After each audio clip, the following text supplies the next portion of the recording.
Books are a uniquely portable magic. If you don't have time to read, you don't have the time, or the tools, to write.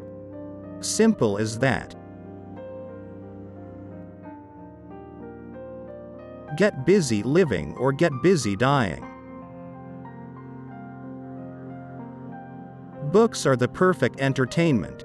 No commercials, no batteries, hours of enjoyment for each dollar spent. What I wonder is why everybody doesn't carry a book around for those inevitable dead spots in life. Monsters are real, and ghosts are real too. They live inside us, and sometimes, they win. When his life was ruined, his family killed, his farm destroyed, Job knelt down on the ground and yelled up to the heavens, "Why God? Why me?" And the thundering voice of God answered, "There's just something about you that pisses me off."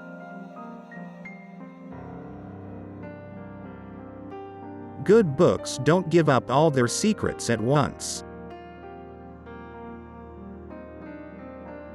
Fiction is the truth inside the lie. The road to hell is paved with adverbs. The scariest moment is always just before you start. Both Rowling and Meyer, they're speaking directly to young people. Ellipsis. The real difference is that Joe Rowling is a terrific writer and Stephenie Meyer can't write worth a darn. She's not very good. If you want to be a writer, you must do two things above all others: read a lot and write a lot. I think that we're all mentally ill. Those of us outside the asylums only hide it a little better, and maybe not all that much better after all. Alone. Yes, that's the key word, the most awful word in the English tongue. Murder doesn't hold a candle to it, and hell is only a poor synonym. Remember, hope is a good thing, maybe the best of things, and no good thing ever dies. Talent is cheaper than table salt. What separates the talented individual from the successful one is a lot of hard work. Somebody said the prospect of imminent death has a wonderful clarifying effect on the mind. And I don't know if that's true, but I do think it probably causes some changes, some evolution in the way a person works. But on a day-by-day basis, I just still enjoy doing what I'm doing. We never know which lives we influence, or when, or why. Not until the future eats the present, anyway. We know when it's too late. I think we'd all like to believe that after we shuffle off this mortal coil, that there's going to be something on the other side, because for most of us, I know for me, life is so rich, so colorful and sensual and full of good things, things to read, things to eat, things to watch, places to go, new experiences, that I don't want to think that you just go to darkness. Nobody lives forever, but we all shine on.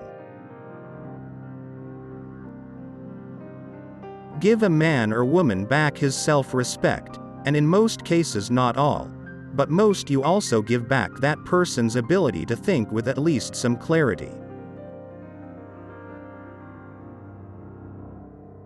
It's been quite a while since I was really afraid that there was a boogeyman in my closet, although I am still very careful to keep my feet under the covers when I go to sleep, because the covers are magic, and if your feet are covered, it's like boogeyman kryptonite.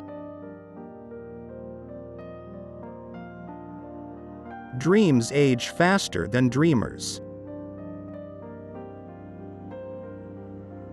I'm most afraid of losing my mind. You lose your identity, your sense of who you are, where you are. Successful rebellions always begin in secret.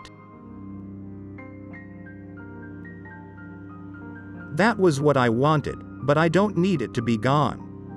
I can love you and I can love life and bear the pain all at the same time. I think the pain might even make the rest better, the way a good setting can make a diamond look better.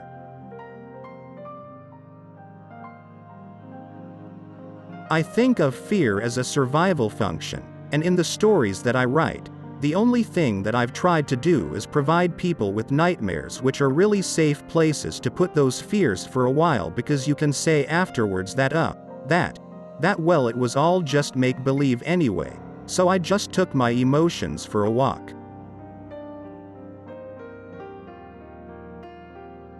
Absence may or may not make the heart grow fonder, but it certainly freshens the eye. Let evil wait for the day on which it must fall. Life was such a wheel that no man could stand upon it for long. And it always, at the end, came round to the same place again. I think that friendship always makes us feel such sweet gratitude, because the world almost always seems like a very hard desert, and the flowers that grow there seem to grow against such high odds. Discipline and constant work are the whetstones upon which the dull knife of talent is honed until it becomes sharp enough, hopefully, to cut through even the toughest meat and gristle. I think reality is thin, thin as lake ice after a thaw, and we fill our lives with noise and light and motion to hide that thinness from ourselves. Talent is never static. It's always growing or dying. If you don't control your temper will control you.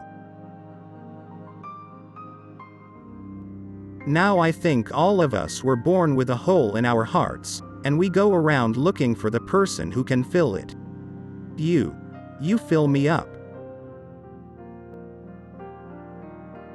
Some things were better lost than found. Are you sure self-pity is a luxury you can afford, Jack? Talent in cheaper than table salt. What separates the talented individual from the successful one is a lot of hard work.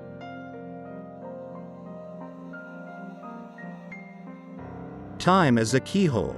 We sometimes bend and peer through it.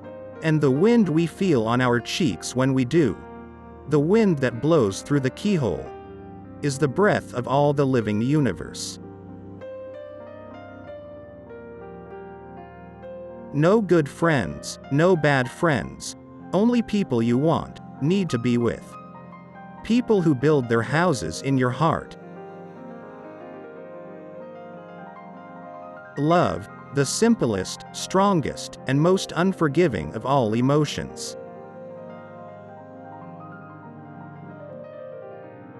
It was the possibility of darkness that made the day seem so bright.